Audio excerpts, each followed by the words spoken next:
Good, good. How is everyone else? Has everyone just about joined? I think so.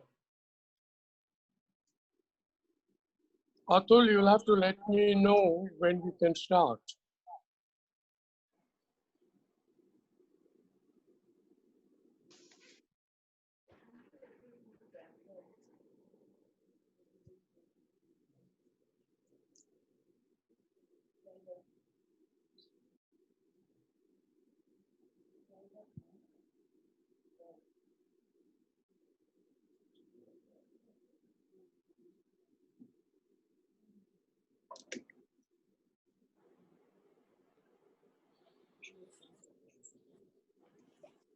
So we can start now. Yeah. Yeah. Yes, sir. I don't see Nirvanji yet. Is he also with us already? Yeah, he's with us. Right here. Okay. Nirvanji, good afternoon. I was waiting to see you. You made my day. Good. So with everyone's permission, I would like to start. Is that okay? Yes. Good. Well, let me begin by welcoming our president and vice president and other senior members of the managing committee, and particularly His Excellency Mr. Nilambar Acharya. I haven't seen him yet, but I hope he's here with us.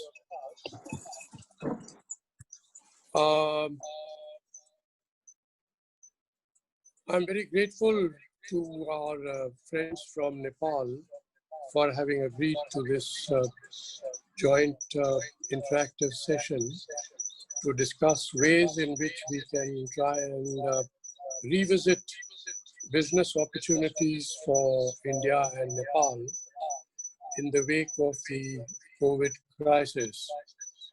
India and Nepal, of course, have age-old links which span the entire gamut of human activity, ties of history, geography, economics, complementarities, religion, culture, etc.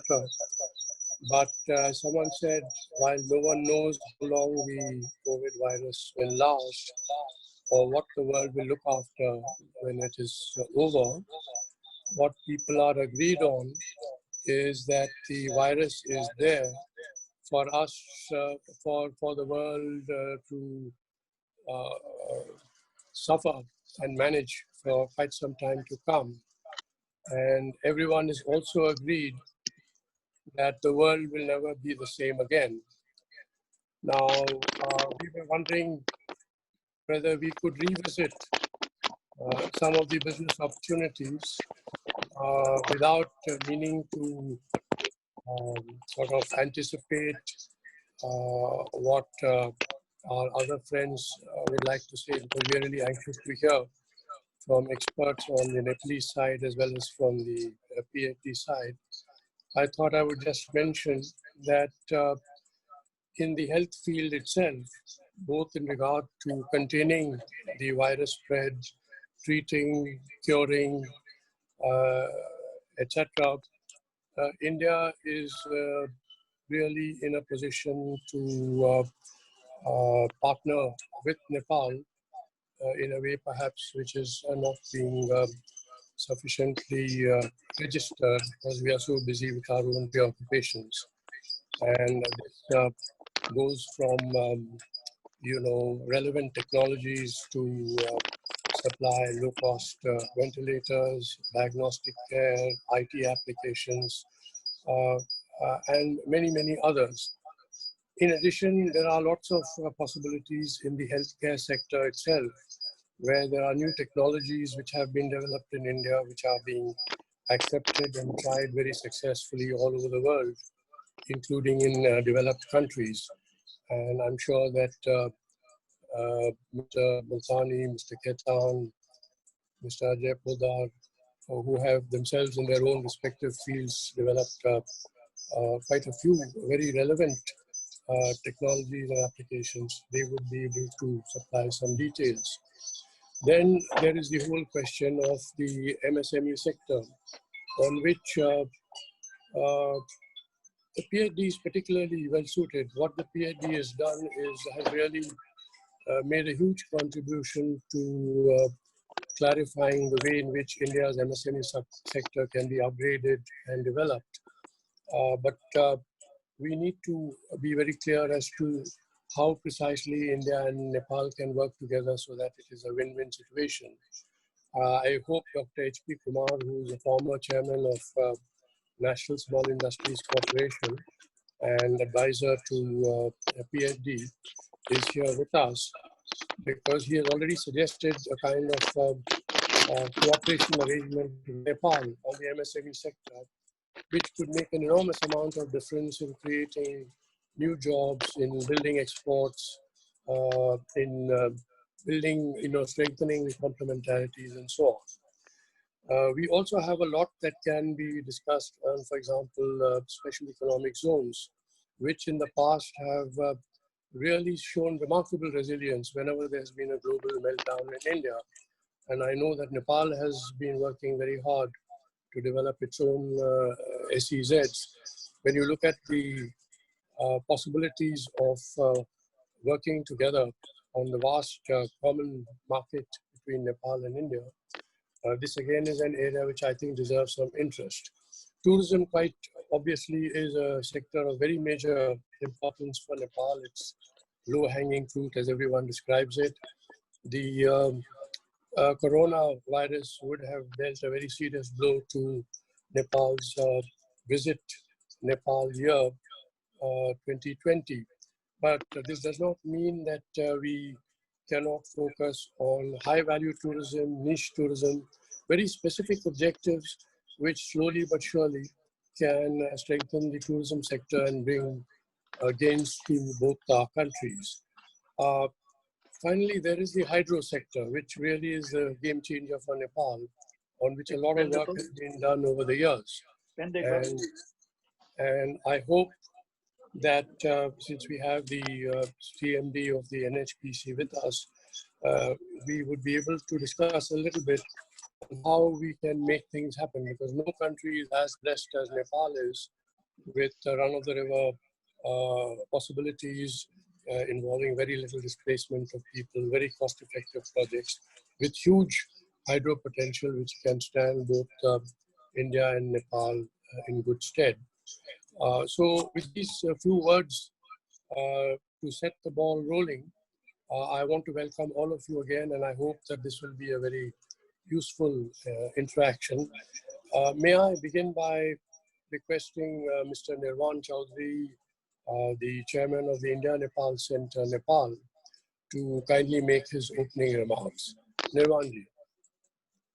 Thank you so much, Ambassador Saab. It's always enlightening and good to hear from you. And I would like to especially thank the team from PhD, as well as our CNI Secretariat, for getting this team together. Much kind of personalities who are present here to be discussing about the next steps between both the countries. I would like to, first of all, welcome all the members from CNI, thanking PhD as well as our ambassador of Nepal to India and our friends from the various think tanks from the region as well. On behalf of CNI, when the COVID hit Nepal, we immediately went on to the government and were instrumental in creating a disaster response public-private partnership forum, which was a good signal more than what came out of it, that the government was very forthcoming and proactive in getting private sector participation, in engaging on leveraging its infrastructure network to distributing the various medical equipments and various help to the required territories. I do not obviously need to elaborate and emphasize on the degrowth of our economies, but the challenges are very, very strong going forward. As we all know that under the leadership of Sri Narendra Modi Sahab, there was a SARC fund that was created in targeting and helping out the economic activities in the region. But that still has, I think, the pace at which it's going forward is not as fast. And that's one place which immediately I feel our joint collaborative organizations can play a role to expedite that. There's still a lot of policies that are coming out from the government in terms of stimulus, in terms of policies from central bank, from the finance ministry. In fact, along with our CNI president and some of our senior vice presidents, we're just coming back from meeting the finance minister, who wasn't really on top of, who wasn't in a good state of mind, but he was continuously still talking about how what private sector needs to do in helping government increase its revenue, as well as helping the private sector reduce the tax in order to increase the export. So IT is still there to help the private. Our emphasis from CNI has always been there to immediately come up with help for the tourism sector, which has been helped, which is a large part of our GDP, to help the large infrastructure projects in terms of their financing, debt restructuring from the banks, which is also the central bank announced a 2% reduction in the interest rates yesterday. So all these activities are happening, but and organizations like CNI is providing the required suggestions to the government. But I think at large, the government in Nepal really looks at the best practices in India, even in terms of our lockdown. We are continuously looking at when India is opening up its lockdown. A lot of the economic stimulus packages to the policies that India is coming out with, our government is always keeping an eye open as to how that can be relevant to our context. So I think this group would be in a will be and is in a very good platform and a position in order to suggest some of the best practices. Because we should start working on activities and initiatives that will be helpful for the economy in reviving it, if not sustaining it, for the next 2 years at least. So we must be thinking more forward in terms of, a lot of the friends were talking about skills training, providing different type of innovative technologies to harness and grow the various industries that are so similar in the Indian context and Nepal context. So a lot of key points I have, but I would like to take this opportunity. We have some fantastic, very knowledgeable, experienced speakers here with us. We'd love to hear on behalf of India Nepal Center and on behalf of CNI, I would love to hear everyone's point of view. And now I'd like to pass the floor to Atulji to take this discussion forward. Thank you so much. Thank you very much, Nirvanji. I'm glad you mentioned Prime Minister Modi's outreach to SAARC countries, because it has attracted a lot of attention. People were beginning to assume that India was losing its interest in SAARC and was actually turning its back on SAARC. But I think the Prime Minister has shown a very laudable vision in utilizing this terrible tragedy so that we can, in a sense, reinvent the South Asian region. The IMF and many other bodies have in fact said that in spite of the dismal progress made by SAARC over the last several decades, it remains one of the poorest and least organized regional organizations. It has tremendous potential and could even be the growth engine for Asia at this very difficult time if the like-minded countries can come together. And here I hope that India and Nepal can really show the way.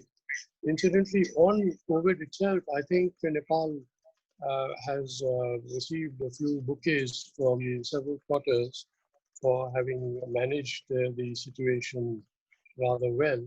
In a sense, the whole of South Asia perhaps has been fortunate in not showing the very spectacular numbers in terms of cases and deaths and so on, for reasons which are not very clear. One of the reasons, obviously, is that the public and private sector in both countries have been working together very closely to manage this challenge. So with these few words, may I request our Vice President, Mr. Pradeep Pultani, to please deliver his special remarks. Alib.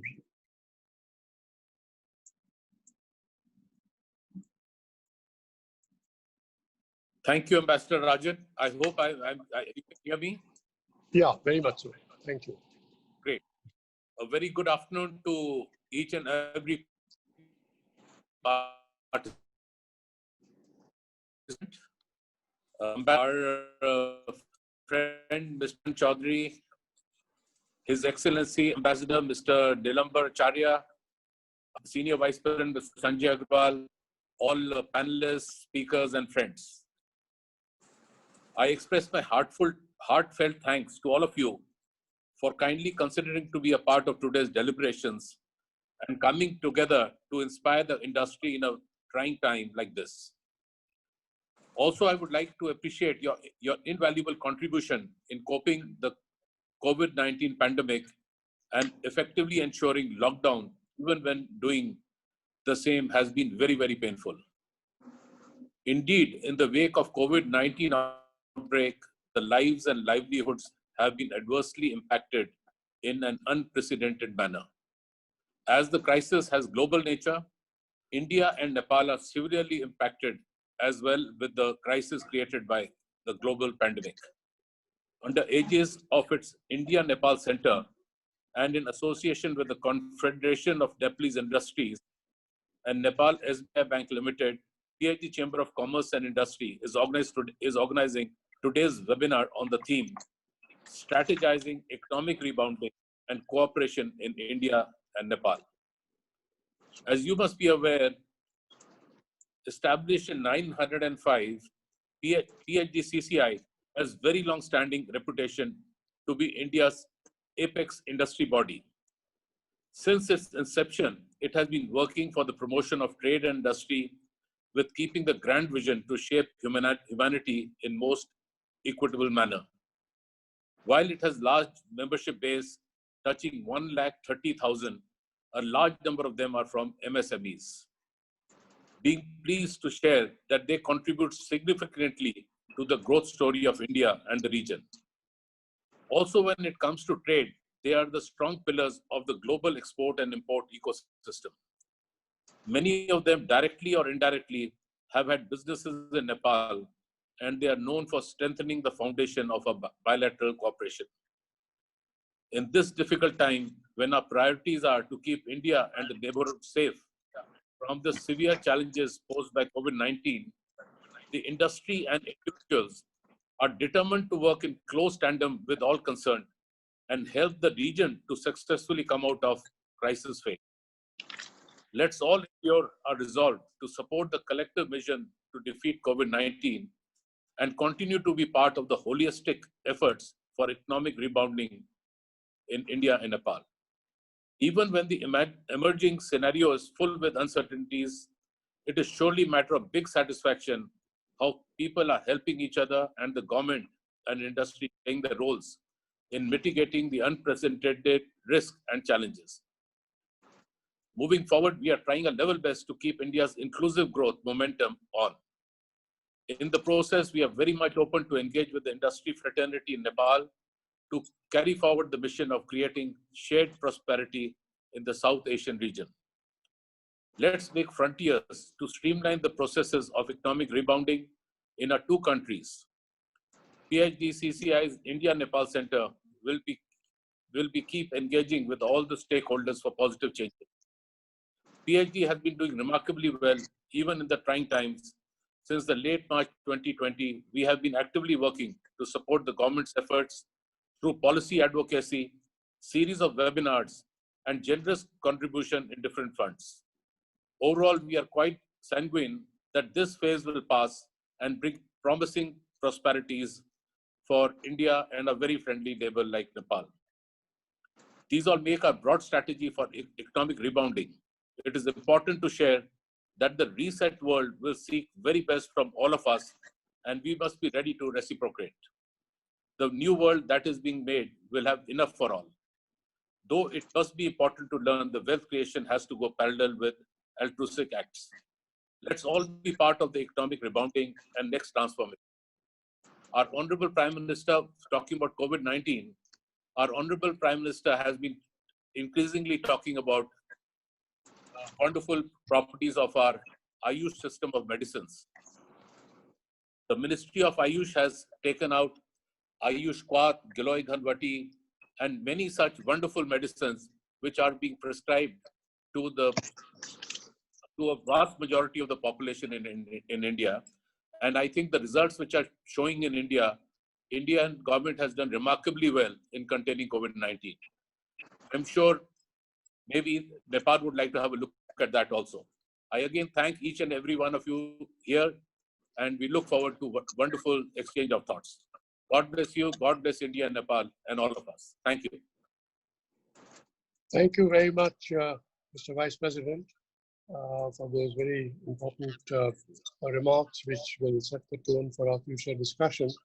I thought I should mention that the PhD Chamber is the only Chamber of Commerce in India which has an exclusive center devoted to India-Nepal relations because of the very exclusive ties that we have with Nepal and the tremendous potential for developing them further.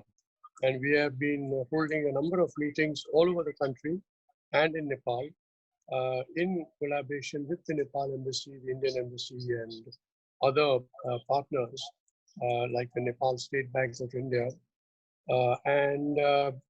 These have been covering all the areas where there is potential to develop India-Nepal relations. I believe His Excellency the Ambassador is about to join,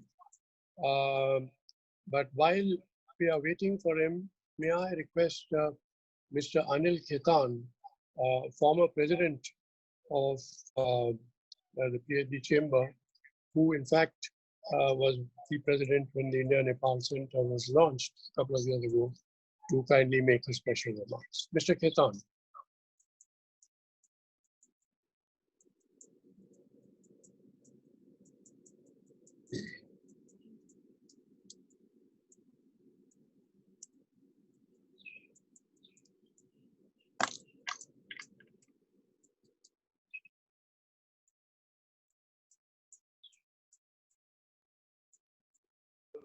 United States and China. Stuck between two emerging powers, China and India, Nepal finds itself in a tight spot geopolitically. The existing powers perceive the Himalayan country as having a different choice to make between China's Belt and Road Initiative and the United States Indo-Pacific strategy. Although Nepal already made a statement by signing a BRI agreement with China on 12th of May 2017, the controversy surrounding US engagement in Nepal still persists. The issue here is that the greater powers continue to make moves based on hackneyed interpretations of the Himalayan nation's interest. Since the signing of BRI, Nepal and China's relationship has only grown stronger, while its southern neighbor, India, is trying to mend its 2015 mistakes, such as the imposition of an economic blockade after Delhi disapproved of Nepal's promulgated constitution. Why does India's relationship with Nepal matter for the success or failure of the Indo-Pacific strategy? This is simply because the United States has handed the baton of overseeing the South Asian region to India for a long period of time now. And to make this clearer, US President Donald Trump approved this in his recent visit to India. This move to use India to manage other South Asian countries, however, hasn't gone well for the struggling superpower. The Indo-Pacific framework inherently places India at the heart. On the other hand, the US Embassy in Nepal and the US Ambassador to Nepal have continuously put forward that the United States doesn't see Nepal from the eyes of India. American officials in Washington, D.C., and those visiting Nepal have given a completely different version of this, stating that the Indo-Pacific is the United States strategy to deal with Nepal. These divergent statements not only confuse us, policymakers and critics within Nepal, but also pit the Indian administration against the United States. United States needs to deal with Nepal on a face-to-face basis if it desires to keep China at bay. However, with the emergence of the BRI and Nepal's tilt towards China, this is to me unlikely. Nepal is a young federal democracy, and although its government is now very stable, it is a communist one. The United States has a slight advantage over China to reap fruit from it simply because Nepal still adheres to a democratic state structure.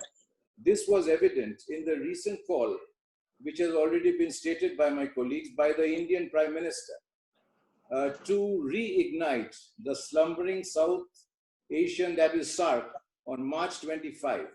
At that meeting, our Prime Minister proposed a $10 million fund and a number of other initiatives to combat the coronavirus pandemic.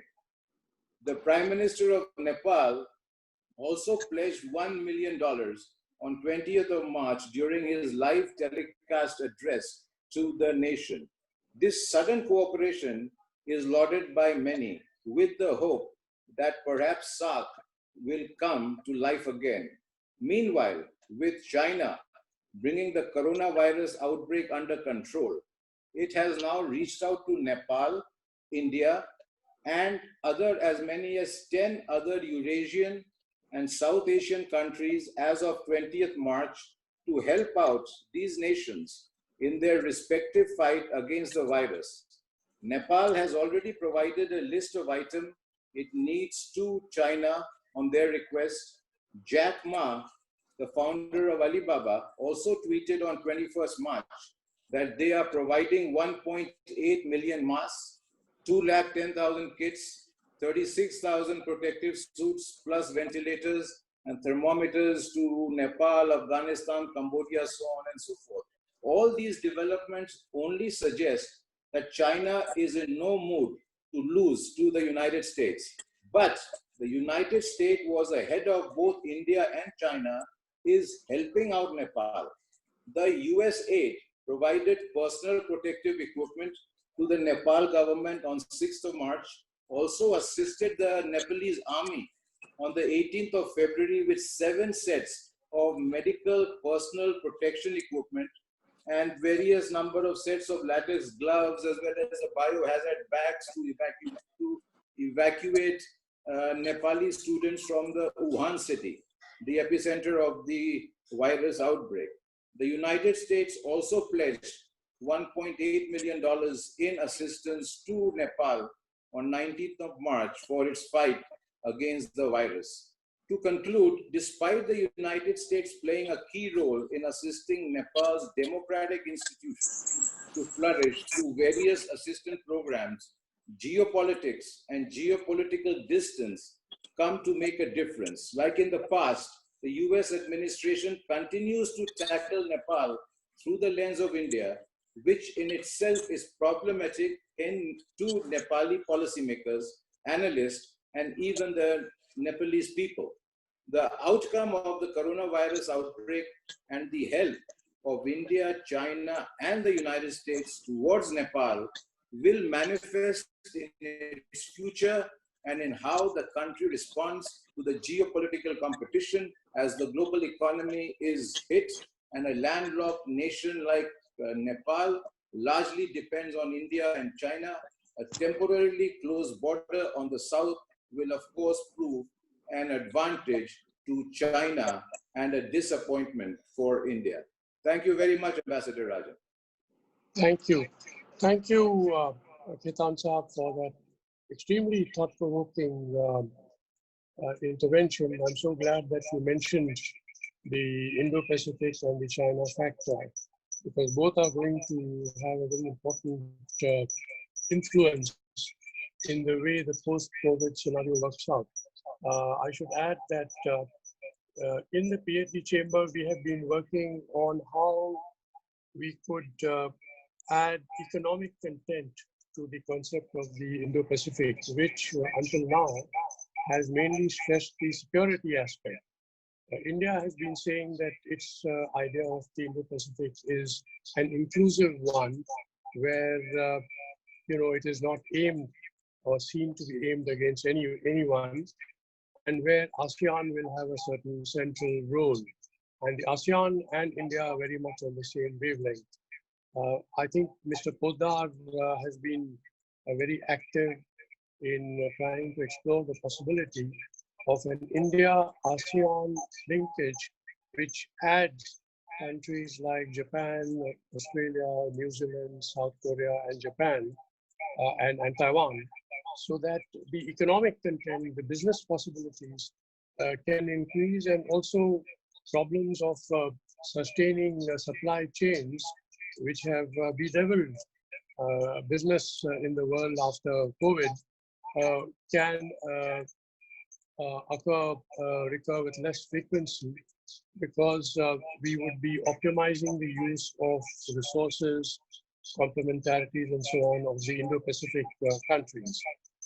But I'm sure Mr. Poddar will be able to add to that in due course. Thank you again, Mr. Ketan. I don't know if His Excellency, the Ambassador of Nepal, have joined. I saw a message from the Nepal Embassy. Atul, can you tell us if the Ambassador is here? I can't see him. Sir, there is some technical issue, sir. He's getting online. He's coming in a little while, is it? Yeah. There is some Okay. technical In issue. that case, We are I trying will to fix request, is Mr. Sushil Bhatta, a member of the Planning Commission of Nepal, Honorable Sushil Bhatta, is he with us, former President of Management Association of Nepal? If so, may I request him to please make his special remarks? Mr. Bhatta? Yeah. Hello, namaste. Namaste.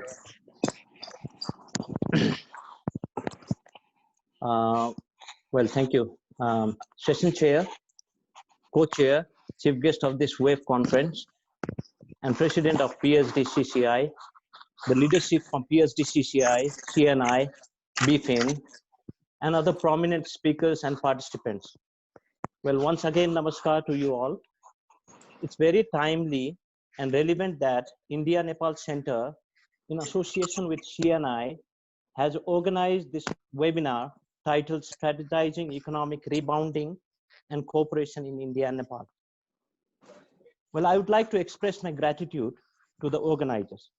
Such discourses and programs helps in boosting relationships by building positive environment amongst the stakeholders at all levels between two countries.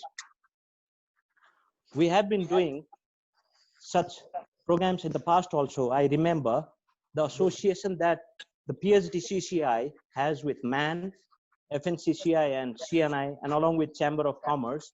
We have had such discourses in the past also, but it is very timely because we are going through the COVID problems, and we all are very aware by now about the COVID, the effect the COVID has brought in our lives and livelihoods, and vis-a-vis socio-economic front and other sectors as well. And we yet don't know how the outbreak will evolve in due course of time. So to prevent the effect of COVID and to control it, both countries have adopted individualistic approach, like decisions pertaining to lockdown or contact tracing or testing, or prepared modus operandi to manage supply chain, basically focusing on basic necessities and its production and continuity in trade, be it in sluggish mode, but it has been continued. So some measures and efforts are already continuing at bilateral level. So however, it is high time to strengthen the cooperation to undertake measures and effort in a very strategic approach. Solidarity both at bilateral and regional level is required in the face of COVID-19. We got to strengthen together, and together we, we will be able we will not overcome this crisis without strong bilateral economic and health solidarity, I would say, which is an immediate need of an hour, and joint effort respectively for the same. Our relations are based on strong foundations of historic and cultural values, and that has led to high degree of interlinkages and close ties, be it on geographic proximity, historic connections, similar language and trade. So thinking on strategizing economic rebounding, the immediate response should be focused on health and policies, or I would even say health diplomacy, related to overcome current challenges, especially created by COVID-19. And our focus should be on those interventions needed to overcome this pandemic. For example, connectivity precautions or the protocols that are to be undertaken for smooth supply of basic necessity. There's a lot in days ahead the both nation would have to work out together. National Planning Commission is taking stock of all the scenarios and looking for appropriate policy responses to mitigate the challenge of pandemic. Needful measures and interventions will be made through planning interventions and upcoming fiscal year, for which we are still doing the technical exercise relating to budget formulation. The government has already taken measures towards healthcare and distribution of immediate relief package to needy people. In addition to this, the detailed impact study is going on, and which will be an input for future course of action, be it for charting out midterm or long-term plan. Well, the current situation demands the shared response where government can take several measures to coordinate on public health efforts, protect people, and reduce socio-economic impact. Such measures can be production and storage of medical equipments, of protective gears and medicines, and moreover, facilitate the movement of people, cohesive policy response, that is, let's say, a protocol that we may in future devise for maintaining the quarantine or relaxing some rules for workers and companies which are essential. So we should take this as an opportunity and build up the solidarity amongst us. This is also a time to support each other and make best effort to save the humanity.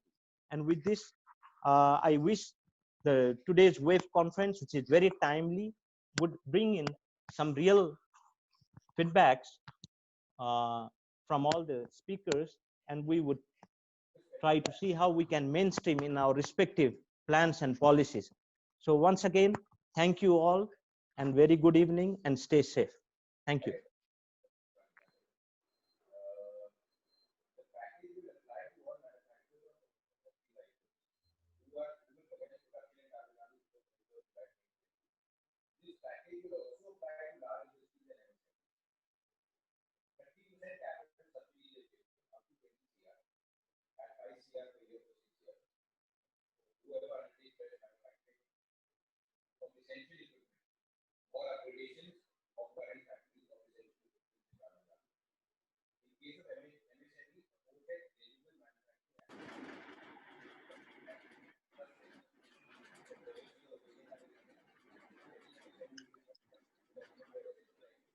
Hello.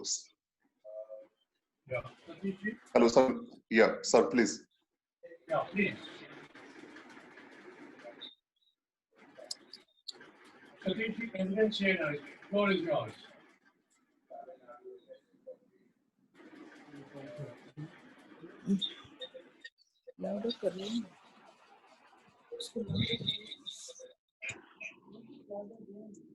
Hello. Yeah, good afternoon to all to the ambassador, former ambassador to Nepal, Mr. Rajan, and all dignitaries from the PhD CSI and the all panelists from the CNI president. Good afternoon to all. And really, this COVID-19, it's a real situations, where we all are affected. In fact, not only India and Nepal, affected by the whole nation. And to start it with, I just want to remember the slogan of UN Secretary General, Mr. Antonio Guterres has recently said, it is not just a health pandemic, it's a job pandemic, it's a humanitarian pandemic, a development pandemic. So we are to be concerned on this. And by God's grace, Nepal is not very affected at the till date. And because of recently, lockdown policies which was impacted in Nepal.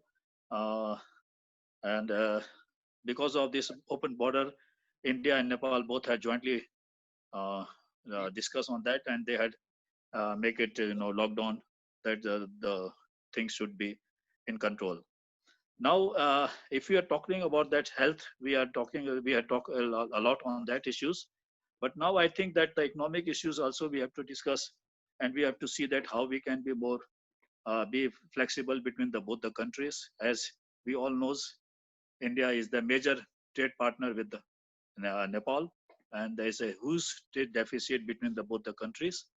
So now we have to see that how we can be more get the FDI from Nepal, from India to Nepal, and see how we can be more facilitate to export the Nepalese product to India.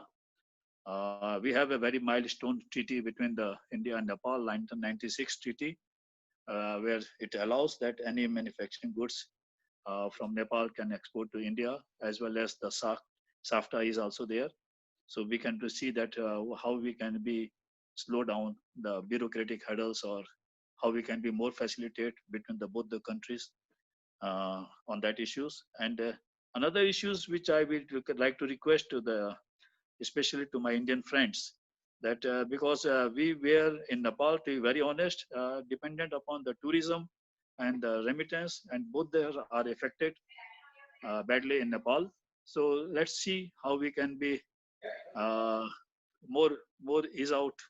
And especially I would like to request to PhD that they can also lobby to the government of India that the state-owned banks or the other commercial banks can give borrow to the Nepal banks.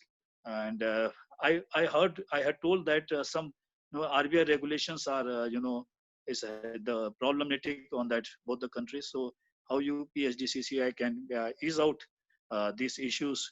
So because of this pandemic problems, how we can be more associated with both the countries, and how we can be more effective, get the tourism in the country, so that both the countries can get the benefit of this. With this, the more panelists from the CNI, like our senior vice president is also there, our vice president is also there. Mirwan has focused already so many issues on that, in his special remarks. So at the moment, I just want to thanks to you all for the PhDCCI and the whole team to organize in this time very, very sensitive issues. Thank you. Thank you very much.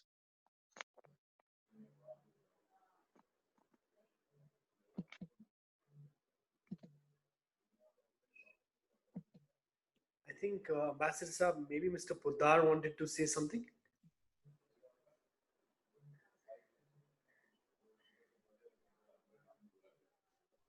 No, I thought he had invited me to speak. I can speak later. So I am okay. No, sir, please go ahead, sir. Sorry. Sir, please. Yeah. So, thank you very much. This is indeed a very good forum, and I've of course been going to Nepal for almost last 30 years, and I've put up a lot of plants in Nepal, have been always very welcome, and have always been in favor of fostering relationships. So I'm going to just speak about 2-3 things specifically. So I think the need for the hour is where most of the governments are looking inwards. Countries like Nepal, India, and all of South Asia has to see that whatever are our basic needs, can we get that at the cheapest cost and without depending on anybody else. So the three things which I am thinking about are: one is food, and we have abundant agriculture. So because we have abundant agriculture, food can be, and people are more homebound. So we can actually focus on food, and we can focus on other ways of, instead of just going grain, lots of fruits and vegetables, which are good for health also. Second is healthcare. So because of Ayushman Bharat in India, you would, I think many of you would know, but just to tell you in case you don't know, there have been some revolutionary developments in healthcare technologically. You would be surprised to know that now it is possible to do an eye test for as little as 15 rupees, a mammography for less than 300 rupees, an ECG for 60 rupees. And there are now softwares where you can do 71 parameters of the body diagnosis even before the symptoms appear for as little as 1500 rupees, which traditionally in a hospital would cost 40,000 rupees and would not give you the pre-symptomatic result. There can be live blood analysis by which you can know many things about the body, dark microscope, and these are also very cheap. And I would suggest that about COVID-19, I would like to caution on two things. One is vaccination. Vaccination is a big game of very large corporations. And the press all over the world is scaring the hell out of us and saying vaccination is the only savior. If you actually look at the data worldwide on all the epidemics that we've had, and you will find that the number of cases after the main epidemic, after 4-5 months, on a sustained basis, if you look at the epidemics, and I'm making this statement with a great deal of responsibility and backed up data, that all epidemics, the numbers have been more after the vaccinations have been introduced. They have not become less. Secondly, no vaccination has undergone a placebo test, which is a basic test because it is introduced with great urgency. And then all governments have a rule that once a vaccination is introduced, it should not be subjected to a placebo test. So we have natural ways of improving our immunity. If we take vitamin A, vitamin C, vitamin D, our immunity, and we have a young population, that's why you've seen in South Asia, the number of deaths and the number of cases have been much less because we have a young population, because our food habits are, because we have built a natural immunity. Our bacterial immunity is better than those in Western countries because of the quality of water, because of the quality of air. And so I would suggest that for healthcare and for food, we can collaborate. We can give a lot of things where in Nepal, instead of necessarily going to the traditional hospitals, healthcare can come to people, can go to the villages at very low cost. The third I want to talk about is energy. So energy is now, of course, you would have seen examples in India where our latest solar bidding is as little as 2 rupees 50 paisa. The bids have been taken at such competitive rates. So it is possible to get solar energy and wind energy quite cheap. Then there are geothermal, there are new technologies like geothermal. That is, the heat of the earth can be used for generating electricity. And there are technologies available for that, which Nepal can take advantage of, as also India. So these are the few things I just wanted to mention and intervene. Also about using our traditional knowledge, not being shy of that, but our Ayurveda, as our Vice President has mentioned, is very strong. And so are many traditional knowledge systems and cure systems in Nepal and India.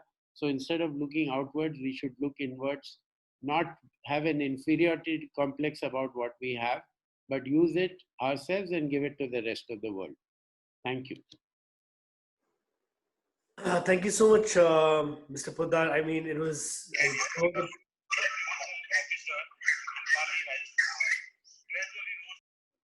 some of the points that you mentioned is so relevant, not only in context of today, but going forward.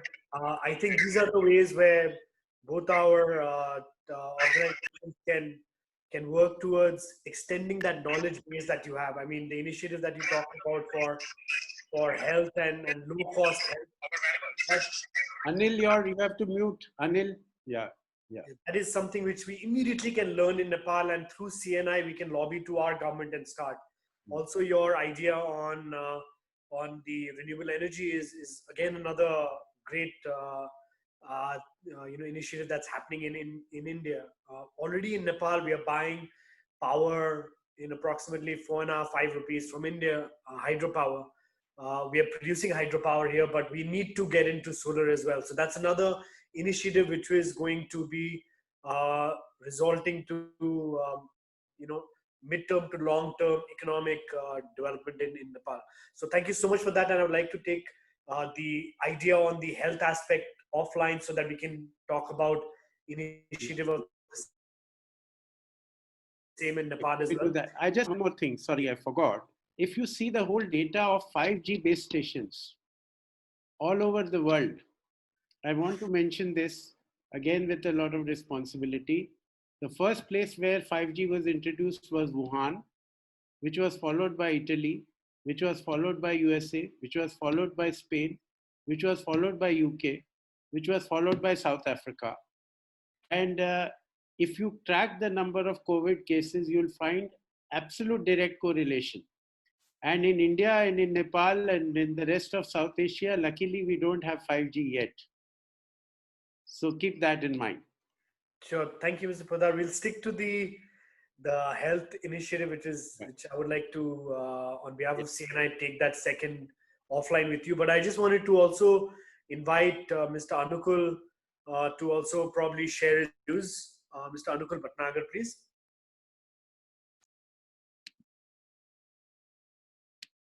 Yeah, thank you, Nirvanji and PhD Chamber of Commerce and Ambassador Rajan for having me here, and my colleagues from CNI from Nepal and also the business friends from India. Just for the information, I'll just briefly say what we are about. Nepal SBI Bank is a joint collaboration, a joint venture between the two countries, India and Nepal. So we have SBI putting in the money about 55%, and then Nepal government has put in the rest money and public shareholders through the EPF of Nepal. So we are in a way a bridge between the two countries, a financial bridge, and we have responsibilities on both sides. So I'll just reiterate the banker's perspective here because other people will touch upon other topics. So there is a huge element of uncertainty around the world. I'm also part of SBI Global, where we are looking at operations in 35 countries, so I get a lot of information. So terminologies like now lockdown, quarantine, social distancing, work from home, and then travel restrictions. These are now new paradigms, the new normal as we call it now, the new way of life. And everyone and everything is now affected. So whether we like it or not, the scenario is here to, it's a new scenario, it will get changed. So the way forward we see is that still things will still remain fluid, very complex, multi-layered, and especially for countries like Nepal, which are largely import-based and which have migrants working in so many other countries, and it depends a lot for its foreign exchange from remittances. Whatever happens in other countries really affects it very fast. So this interconnectivity and interdependence levels, every day we are being surprised as to what is hitting what. The oil prices go down all of a sudden, and then suddenly we find, you're talking about 5G a bit back, we don't know how to connect the dots. So the decision support systems are throwing up new data every day, and connecting dots has become a full-time exercise. In fact, the way we were thinking, it's a global village and globalized world. Now we are getting geographically fenced. So geofencing is a new norm. We don't travel. We are talking to each other on screens. So consequently, the political, economic, social, and technology risks are now being rewritten, especially in the financial world across all the countries. where the capital will flow, how it will go, where the monies are moving, where is it stocked, and where are the risks. So every day we are finding new scenarios, whether we should do it, should not go ahead in that country. It is all a very interesting time, in fact, if it was not so unfortunate.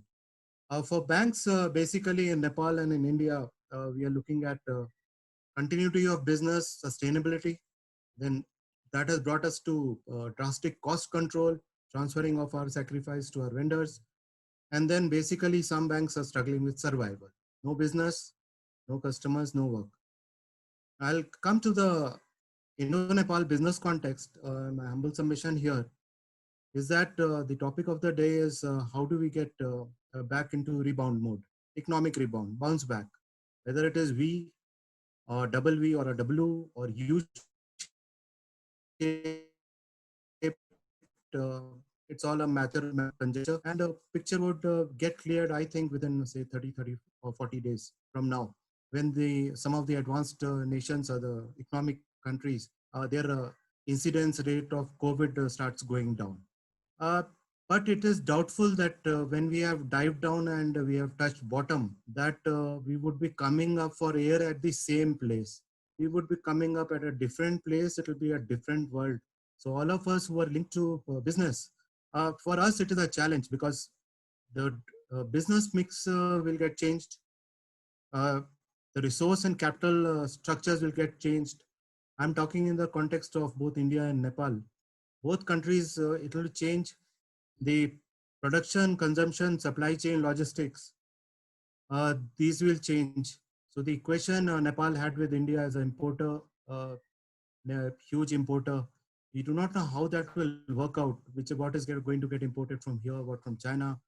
So because all my business connections, the business parties are very worried about uh, this system. Then the labor metrics. We are dependent on migrant labor to send us foreign exchange in Nepal. And also that many of those people, unfortunately, will be returning back for some time at least, as is similar in India. And intra-country migration has also become a big issue in Nepal as well as in India. So we do not know whether labor would be available. Many India-based from the northern states of India were working in Nepal. Many Nepalis were working in India and elsewhere. What would be the mix of people now? How would be the skill set which is available? What is still sealed, maybe sealed for some more time? Remittances are down. Tourism and exports would be down for at least another 6 months after this season. And then there is inflation, which would be a problem in India as well as in Nepal. It's glooming. And a bit of food supply mismatch. So I would just now shift towards the opportunity side in Nepal, because the other picture we all know. As was mentioned earlier by Ambassador Rajan, hydropower. The need of the day is to complete the projects which are there and to streamline and start the projects which are already planned. So there would be some money required there, some logistics. Tourism, domestic tourism in Nepal would get kickstarted very fast as soon as the lockdown moves out. But international tourists would be still another, say, year later, they would come here. Indian tourists would be most welcome. That is a source of business we are looking at now. Then surplus manpower and reverse migration of people. That has created there's a slight distress, but if you look at it, we now have trained people who have come back from the Gulf and would be maybe coming back from Malaysia. How do we harness that human opportunity to focus on self-employment products, programs, MSMEs, commercial agriculture, and as was mentioned by Nirvanji earlier, education, upskilling. We are also looking from the Indian side, because unfortunately we are net importers in Nepal. There'll be more exports coming in from India now in the short while, as was mentioned earlier. Basic raw materials, semi-finished goods, and health equipment. So there is a market opening up for that in the near term. New infrastructure projects, I'm not sure whether the government has still not announced, but some of the highway and other projects are on the line and they would like to roll it across maybe at the end of this year, is what I heard. A new trend has come up in Nepal from a local banker's point of view is decentralization of economic activity. Everything was concentrated in Kathmandu, but now with the stable government and formation of provincial governments, and also that people are now looking at cutting their costs. They would not like to be in Kathmandu. So we would have to uh, shift the production bases to those areas where the labor stays. So this is another, we are looking at as a shift and an opportunity from the banker's point of view. The digitalization activities have really accelerated because of the lockdown. And we find that it will leapfrog Nepal into a very knowledge kind of economy in a very short while, in a say maybe in a couple of years. As was mentioned earlier, I've also come back from a meeting in the central bank, and there are indications of opening up many sectors for foreign players on generous terms in Nepal, SEZs and other things. So we are also seeing whether this kind of how much business can be generated out of this. I'll come back to Nepal SBI because that would be of interest to people in India. I'm an officer from State Bank of India, a chief general manager, and I look after, I'm responsible for the business on both sides. So when the lockdown started, there's been a zero break in services here as well as in India. And we have been able to continue all transactions at all times. And besides doing it's a small bank in Nepal, my bank here. And while the bank in India, State Bank of India is the largest bank, but we've been able to deploy about 1 crore rupees, Nepali rupees for our CSR projects here in the short time. So what I'm offering is Nepal SBI and SBI as the financial bridge between the two countries to all the gentlemen who are here in case they want to increase business on a real term, financial term. And we had been going very strong with PhD Chamber of Commerce as well as CNI. The bank is also a member of CNI. We would be, as soon as possible, resuming our dialogues with our Indian and Nepali businessmen so that we can prepare a common ground and provide data sharing. As Nepal would be shifting, in our opinion, from less of trading as earlier to more of manufacturing and value-added products and services, or maybe re-export to India. Internal tourism would get boosted. So we are looking at some linkages there as well. For Indian tourists to come here because we feel that many tourists from India may not would be traveling to Europe or America in the near term. Then what we can make available is advanced commercial digital platforms which we have in India and new marketplaces to the businessmen on both sides. Then we can provide assistance in technical upgradation, quality improvements and logistics, and identify these supply gaps. We can also provide price discovery for products and services from both sides of the border to the business. And we can also help financially and otherwise infrastructure projects, EPC contractors. We can give them advice on sourcing, on finances, policy, legal management, and we can provide that at a very, very affordable rate. That is why we are active members of the trade forums on both sides. What I would like to say here at the end is that as we were looking at placing India now on a China plus one platform, the idea has come to me as why cannot Nepal now be placed as or marketed as India plus one. You source from India, you also source from Nepal.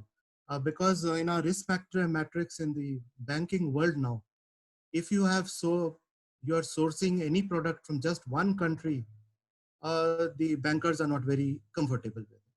So to conclude, thank you very much for having me here and putting my pitch. And we've been here for 26 years. Any other queries, I would be ready to take offline. Thank you very much. Thank you so much, Anukulji. I mean, each and every points that you're mentioning was spot on. You hit me hitting the nail right in the place where it matters. All the points that you've been talking about is something which we are discussing day and night in CNI as well. One other thing that we were discussing in CNI, that SBI being such a big bank in India, we could probably explore the potential of talking to banks like SBI to extend further, loan to banks in Nepal, which would go into SMEs and agriculture and big infrastructure projects, because the cost of capital is much lower, and linking it to Indian currency, I think we'll have a major advantage over there. And I'd also like to thank your organization for being an active partner in this initiative. I would now like to just request our NHPC Chairman and Managing Director, Mr. Abhay Singh, to please put forward his views. Thank you, Mr. Nirvana Chaudhary, Chairman INC. Good afternoon to everyone. Distinguished co-panelists, organizers of the event, members of INC India Nepal Center, and the participants. It is indeed a matter of great honor for me to be here with you all in this webinar on Indo-Nepal economic cooperation. NHPC, with a total installed capacity of 7,061 megawatts through its 22 power stations, is the largest power utility in this subcontinent, having capabilities ranging from concept to commissioning. NHPC family believes in development of hydropower in an efficient, responsible, and sustainable manner. As regards to our bond with Nepal, I feel glad to share that our association with Nepal is very old and deep-rooted. NHPC in the past was associated with the Devi Ghat hydroelectric project and the Noah Code rural electrification works in Nepal. Both the projects were completed not only ahead of the schedule, but also in the record time. My personal bonds with Nepal are also very old. Earlier in my career, I had opportunity to work on 94 megawatt Tanakpur hydroelectric project in Banbasa and the JVIC funded 280 megawatt Dhaulinga hydro project in Dharchula and in Indo-Nepal border. And I believe, and I have a very fond memories of that. Hydropower is one of the major resources of Nepal. Everyone knows that hydropower developments brings with a lot of economic activity and development of the area. In the wake of COVID-19 outbreak, the business across the industrial sector is adversely impacted and the hydropower sector is no different. However, we have to start looking for the silver lining, and here comes to the role of hydropower. Hydropower is considered as a key promoter for the reviving economy. It can be a big booster for both the countries can look for ways and means to complement each other. Post-COVID, it is a big opportunity that we place ourselves to undertake joint development of one or two big projects in Nepal, leading to employment generation and the revival of economy of both the countries. On its part, NHPC is committed to goal of development of clean hydropower in the region. Accordingly, the recent Power Summit in Kathmandu, we have exchanged letter of intent with the HIDCL Nepal for mutual cooperation and collaboration in hydropower projects operations. Similarly, NHPC and NEA Engineering Company exchanged letter of intent towards design services for upcoming hydro projects in Nepal engineering that was happened in Faridabad. Early development of projects like educating of an Garwatawa Ghat into further Nepal border, we are also looking for some storage hydro projects in Seti Avli Karnali basin of Nepal, which are river close to our existing power station near Indo-Nepal border, Tanakpur. NHPC also believes that economic development and social responsibility must go hand in hand. Many such initiatives have been taken by NHPC during ongoing pandemic. Our Dhaulinga power station situated on Indo-Nepal border in Uttarakhand near Dharchula has set an example of harmony in this hour of crisis. We have arranged food, medical checkup facilities and medicine for more than hundreds of stranded Nepali citizens in Dharchula due to sealing of India-Nepal border. Finally, I would like to say that NHPC is committed to work with the government of Nepal and its agencies for consultancy services and joint development of hydropower project. We look forward to support PSD CCI in this venture. Thank you. Thank you so much, Mr. Singh. So good to know about your strong connections to Nepal, and obviously, as we all know, the hydropower potential in Nepal is going to be evergreen opportunity, and no one better than NHPC to play such a crucial role. We have also got about half an hour more for this to end. So I'm just going to invite maybe one or two, or maybe two or three speakers from like my senior VP, Mr. Vishnu Agarwal, then Major General, Mr. Binoj Basner, and maybe Mr. Atreya, followed by a couple of friends from PhD as well. And His Excellency, the Ambassador of Nepal to India, due to technical difficulties, was not able to come online, but has written a speech which is just sent it to us. So I'll probably be reading that at the end, and then we'll end it with the vote of thanks. But we are taking down everyone's notes, which will be circulated to all the participants, and we'll probably be shortlisting some priority areas out of that and then taking forward. So over to you, Mr. Vishnu Agarwal, please.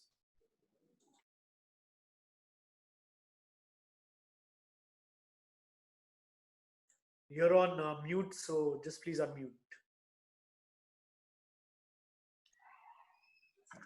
Your Excellency, Mr. Rajan, my colleagues of PhD, CCI and CNI and the participants. First of all, I would like to thank PhD, CCI and the organizers for conducting this particular webinar. I think it is very much on the time, and it is very much relevant also. I would also like to draw attention to two of the events which has really created a lot of goodwill in between India and Nepal during the COVID crisis. I think the first event has been the video conference initiative taken by Prime Minister of India, Mr. Modi. I think this actually created a sensitivity in the whole SAARC region about the crisis, and it also rolled a lot of initiatives by all the countries, just like lockdown and various other factors. The second initiative, which was taken in between India and Nepal, was the supply of medicines from India to Nepal during the crucial moment. I think in spite of the ban in India, Nepal, alongside very few countries, had been given very special privilege, and medicines were supplied to Nepal. We have been to various offices presenting various recommendations on behalf of CNI at all those places. These initiatives have been appreciated by all the concerned people, and it has also been appreciated by the public, and a new goodwill relationship in between India and Nepal has been created because of that. I would personally like to thank India for their initiatives. One thing about lockdown is very clear. Just like it has already crossed 35 days in Nepal, and COVID crisis is not a short-term crisis. It is going to be there for a long period of time. But lockdown is not at all the solution. Government cannot function like this without having any kind of revenues. Neither the businesses can continue like this, having all their expenses and without having any kind of revenues. So there has to be some kind of change has to be made, and lockdown has to be somehow in phased manner. It has to be removed. This is also a reality, and we have to work in such a manner that during the prevalence of COVID crisis also, we should be able to do our business, and economic activities should not be, I would not like to say completely compromised, but it should go on, and it should keep generating revenues for the government as well as for the business people, and economic activities has to continue. So I see three major challenges as far as Nepal is concerned as of today. One challenge which I feel is Nepal is a lot dependent for its remittances, almost about 30% of the GDP of Nepal. It contributes equivalent to 30% of the GDP of Nepal, which is a huge, huge portion, because we feel that all over the world, the crisis is going to bring recession. So the estimates are that remittance is also going to be reduced by at least 15 to 25% in Nepal, which is going to create a big crisis. It is going to create crisis in terms of BOP also, balance of payment also, and it is also going to create a crisis by reverse migration of people to Nepal, which is going to create a huge unemployment problem in Nepal. So looking at the unemployment problem in Nepal, number one, this would be because of the reverse migration, and also because presently all the industries, all the businesses which are running, they are also going to see the shortfall in demand. So one of the options that government is thinking is, number one, agriculture. I think agriculture, India is far, far ahead vis-a-vis Nepal as far as production is concerned, as far as mechanization is concerned. This is one of the very important area of cooperation in between India and Nepal, where there can be good technology transfer, where there can be our agriculture outputs can be increased, and it can be given priority. And government is also ready for this particular thing. This is one party. They have also identified this particular sector, and they also feel that the one of the very important solution is going to come from agriculture. So this is one particular aspect I see there can be a good cooperation in between India and Nepal, where Nepal can also benefit in terms of creating employment for the people and also increasing its output. The second important role which I see is of industries. Presently, we have got a non-reciprocatory treaty in between India and Nepal, where Nepal is able to export goods to India on certain value addition basis. But still, there are lot of in between which are non-tariff related obstacles. If we are able to remove those obstacles, we are able to pinpoint them, and we are able to remove those obstacles, it will help Nepal in flourishing of industries, also improving its balance of payment situation. Because this is a low-hanging fruit which we can really work on and which we can really take advantage of. Other one sector which is going to be severely impacted in Nepal is tourism and aviation. Tourism most important, and India has been contributing to the Nepal with maximum number of tourists. If some kind of protocol we can create in between India and Nepal,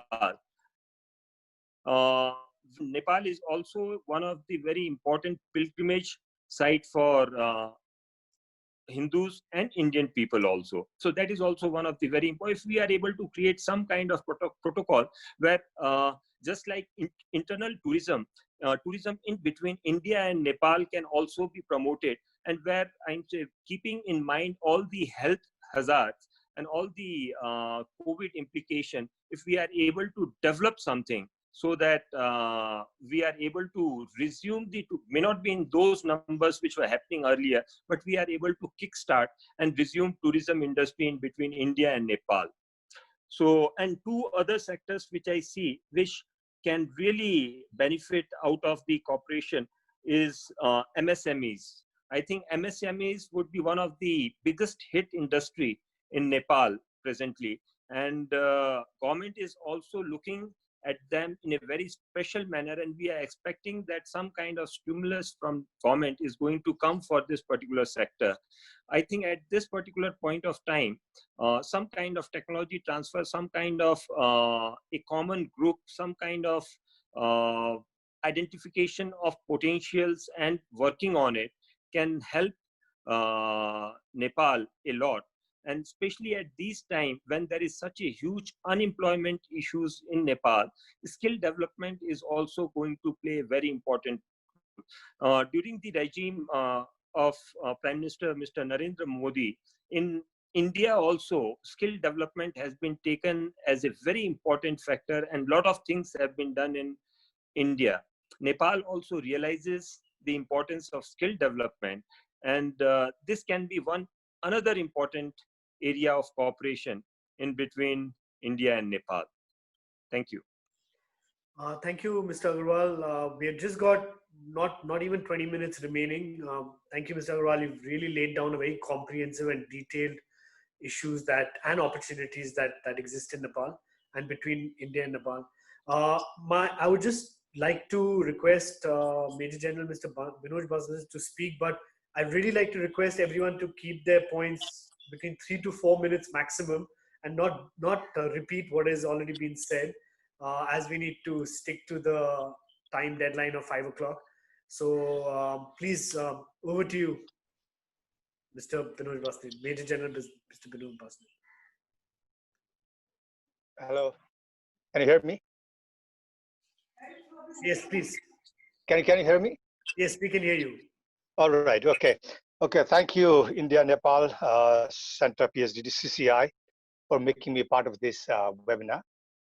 And it's indeed a pleasure to be together with all the distinguished guests here today. I will be particularly focusing on the strategies that can be adopted so that both Nepal and India can move forward to win the impact together on the COVID-19. Nepal and like South Asian nations, mainly India, we're entering into the 7th week of the lockdown with caution, of course. And so I will highlight on 7 bullets. One is geography, landscape system, and civilizations attaches together. Both countries are dealing with lockdowns, medical supports, now to find the impacts of COVID-19 and bring about. So Nepal, India, open border, now controlled. PM Modi's initiative to revisit SAARC heads of governments, but looks unmoving.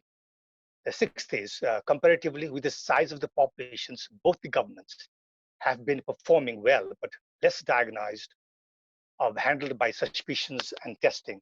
Inadequate testing and technological complications are likely to be actual possibilities. And the last bullet is, the response and political decisions in a few weeks will bring about multifold challenges. Nepal and India are looking forward to find a way forward and loosen the lockdown. I had a few other things to say, but let me just go down into the actual way forward that I wanted to put on. I mean, the main impact is on for Nepal and India is on the workforce that is outside, more than 7 million in Nepal and 30 million in India. And the increase in lockdowns will naturally increase financial losses. And at the same time, opening up lockdowns will activate to lower financial hampering, but the main 3 contests remain. One is the unreliability of the eradication of virus.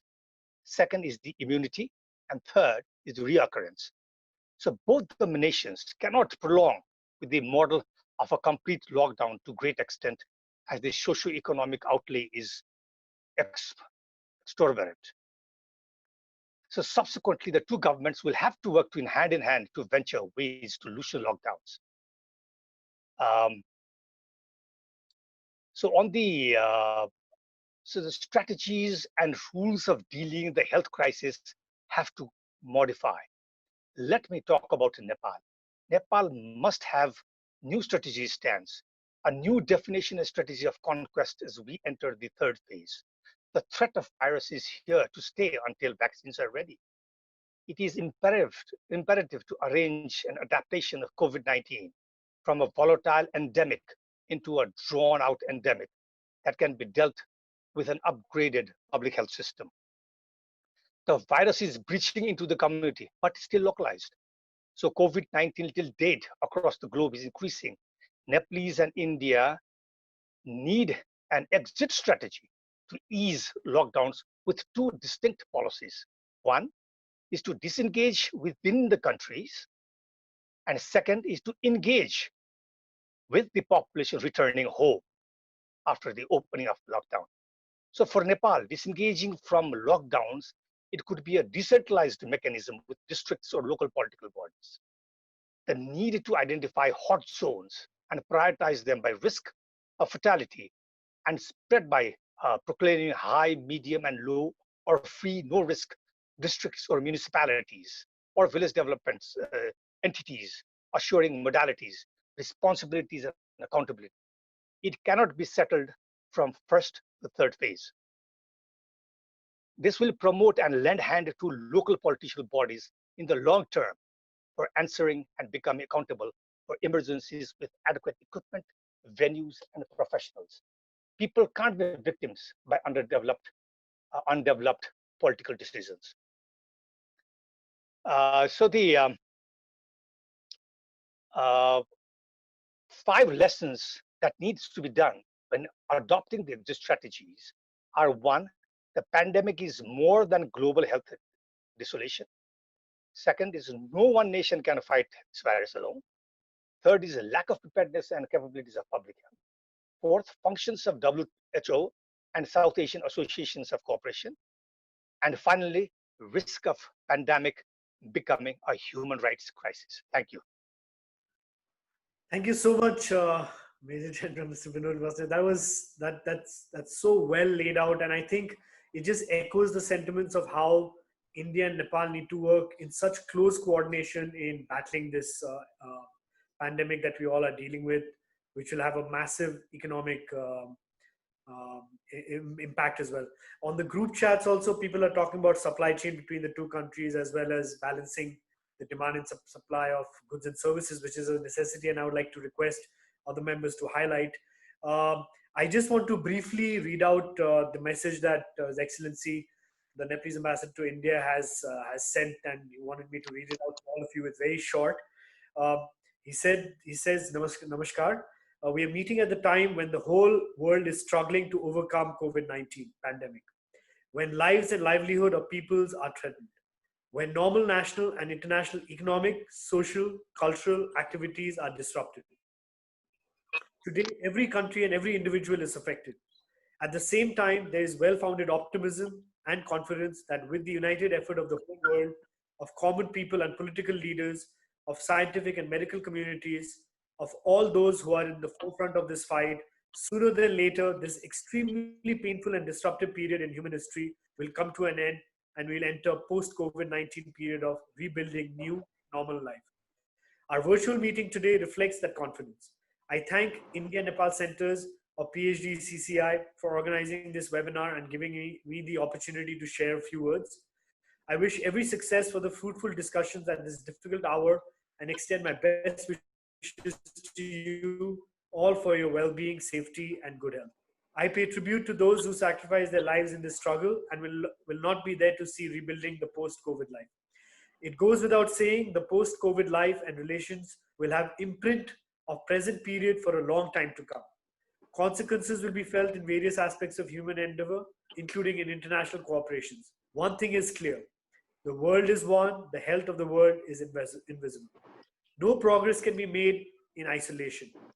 There is Herculean task before every country of reviving economic health, of restoring normal life, of organizing normal enhanced cooperation. Friends, we all know that our two countries, Nepal and India, are very close neighbors and friends. Cooperation between our two peoples have centuries deep roots and is ever growing and developing. We are very well connected culturally, economically, historically, socially, spiritually, connected by many more threads. Even more, the fight against COVID-19 has shown that our very life and livelihood are inseparably linked. Bold life-saving measures, including long lockdowns, were not easy to make. Leaderships of both the countries have, with the cooperation of their people, succeeded to check the spread of corona as much as possible. As a result, the situation in our countries is not as bad as it in other countries, particularly the most developed countries of the West. Cooperation between our two countries remained exemplary throughout the difficult time. Measures we took very similar and near simultaneous. Even when we closed our international border, our passenger movement, we did our best in ensuring uninterrupted flow of goods and supplies. border customs were operational at best. During lockdown, our people were stranded in huge number on either side. We had the humanitarian understanding that these people would be taken care of wherever they are. Each side is doing its best to ensure that the stranded people are provided food and shelter. Prime Minister of India took a great initiative in building regional solidarity in the fight against the pandemic. It was great to see the SARC leaders connected through video conference, share experience and best practices, and pledge to assist each other. Government of India provided Nepal medicines and medical items. We know how immense India's own needs are for these items. Yet, as a gesture of true friendship and neighborliness, India helped us.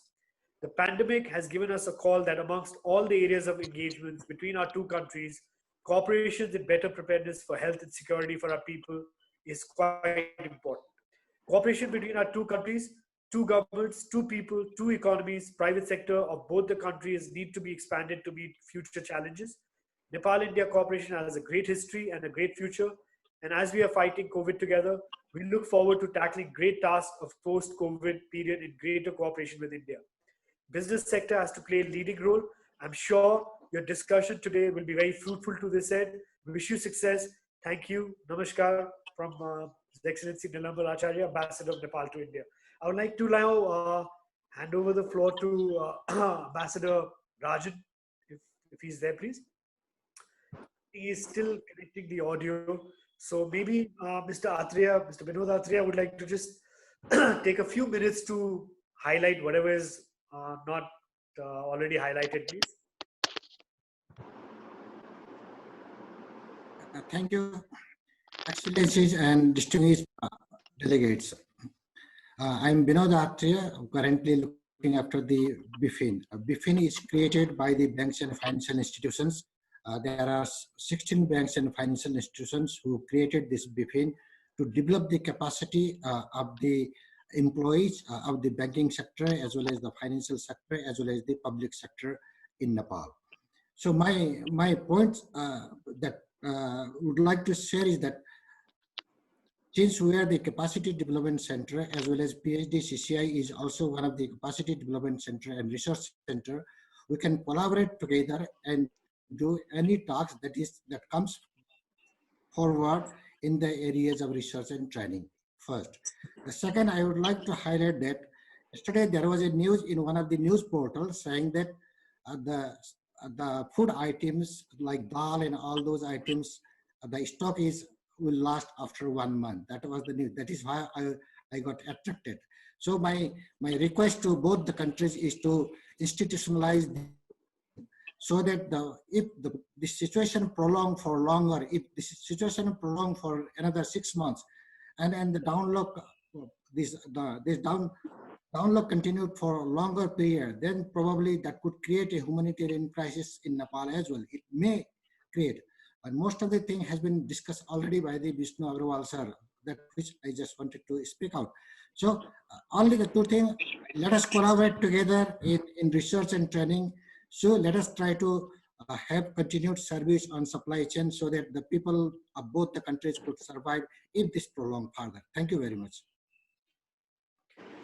Over to you, Ambassador K.V. Rajan, sir, please. Your mic is mute.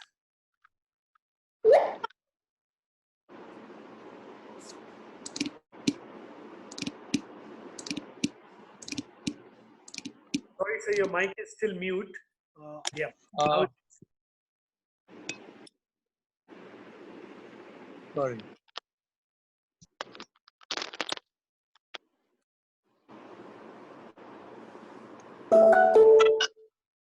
Sorry.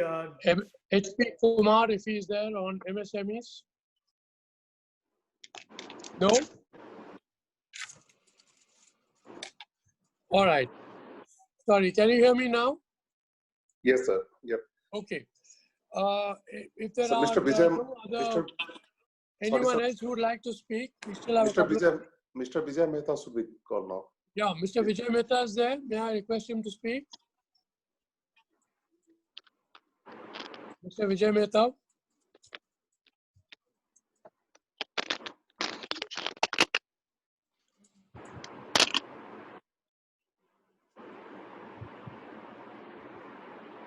No?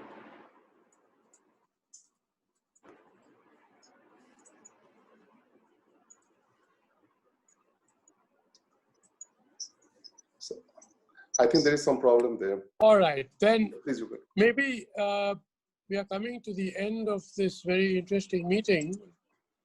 So, Nirvanji, with your permission, shall I request Mr. Saurabh Sanyal, our Secretary General, to give his concluding remarks and a vote of thanks? Sure, sir. I think if anyone doesn't have anyone, please, if they want to add something, please feel free. We still have a few minutes. We'll be also circulating the key aspects and key points from the meeting to everyone participating.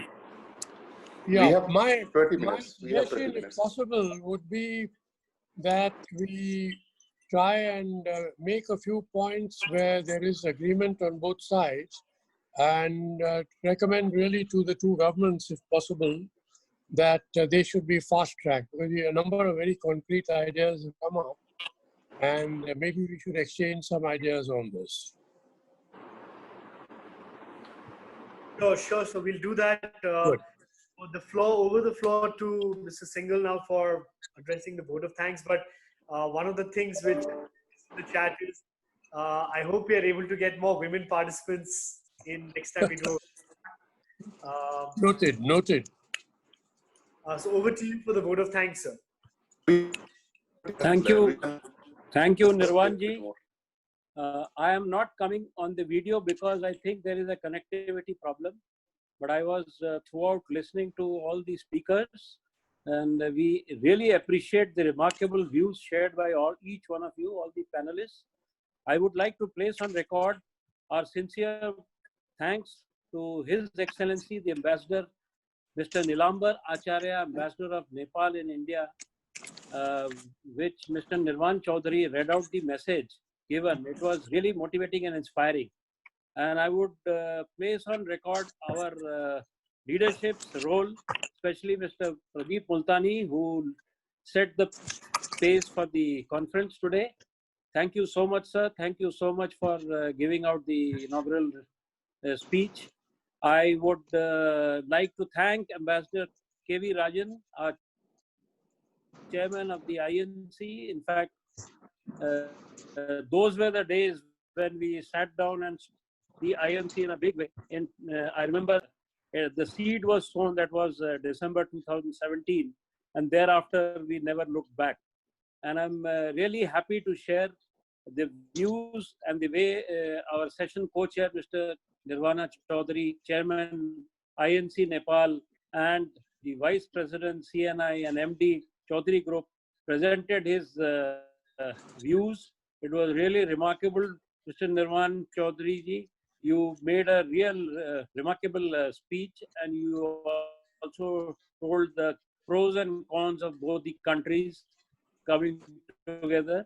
I would like to give a special vote of thanks to Mr. Sushil Bhatta, the Honorable Member, National Planning Commission, Nepal, and the immediate past President, MAN, Nepal. We have been associates for over a decade, I would say, and we have been discussing things, matters between India and Nepal, as also working together as colleagues in Nepal for some major electrical projects. So thank you so much for coming over on the webinar and sharing your views. Mr. Satish More, the President CNI, thank you so much for sharing your views and giving your remarkable comments. Mr. Anupul Bhatnagar, the MD and CEO, Nepal State Bank of India, for sharing your views, and Honorable CMD NHPC Sir, Mr. Abhay Kumar Singh, for sharing the intricacies of the hydroelectric projects in Nepal and India and giving out your thought processes. I would also like to place on record the remarks made by Mr. Ajay Poddar, our Managing Committee member and Chairman of the ASEAN Committee. Thank you so much, sir. Special thanks to Mr. Chapi Raj Pant, the Chief Business Development Officer, Nepal SBI Bank Limited. I am not sure whether he spoke, but his name is there on the panel because I was getting intermittently disconnected. I definitely heard Mr. Vishnu Agarwal, Senior Vice President CNI, a remarkable speech made by him, especially for the MSMEs. how they can connect together. And Dr. Binod Atreya, the MD, BIFIN and life member, Man, Nepal, again a very, very close associate for so many years. Major General retired Binod Pasnaik, sir, the strategic analyst and my senior. We have been on sharing our views each other as late as December 2019. We never thought that this COVID-19 will strike us so badly that we'll only be meeting through the VCs now. And my colleagues, Mr. Anil K. Thakur, the nodal coordinator for IMC Nepal, and his team for setting this webinar up. Just a few words that I would like to make as a conclusion, that the world has now turned over and it is seeing a sort of reset.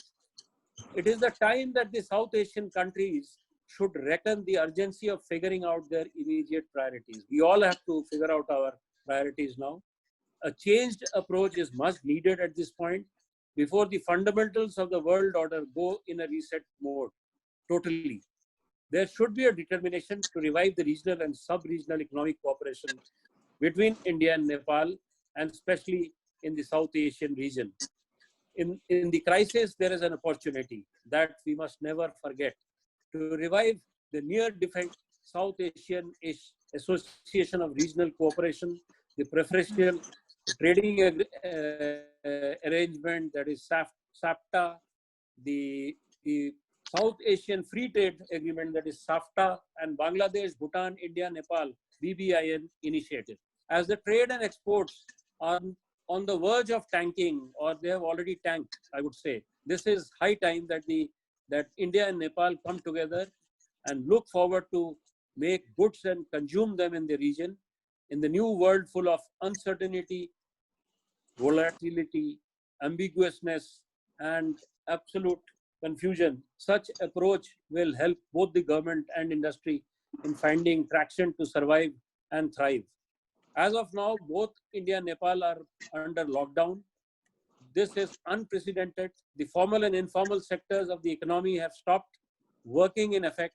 It is unlikely that we will have the normalcy return back very soon. I don't anticipate it before 6 to 8 months from now. The coronavirus is surely an enigma even now, and surely the changed world order will be anything simpler than this. With these words, I thank once again all the distinguished and established speakers and panelists who came here. PhD CCI will continue to promote trade and business opportunities between India and Nepal. We thank each one of you to spare your valuable time and coming here on this webinar. Thank you so much, and Jai Hind. Thank you. Thank you very much, Aragi. Thank you, Nirvani. Thank you, everyone, and look forward to being in touch with you in the very difficult months ahead. Thank you. Thank you for Good night. participating, and also to Atulji for organizing this, and blessings from the land of Pashupatinath to all of you. Please. Thank you, sir. Thank you. Thank you. Thank you, Atul. Yeah. Thank you, sir. Thank you, sir. Thank you. Bye. Thank you, sir. Bye, Finally, Sarojit. good to see you, Thank sir. you. Thank you. Good to see you again. Bye. Thank you, sir.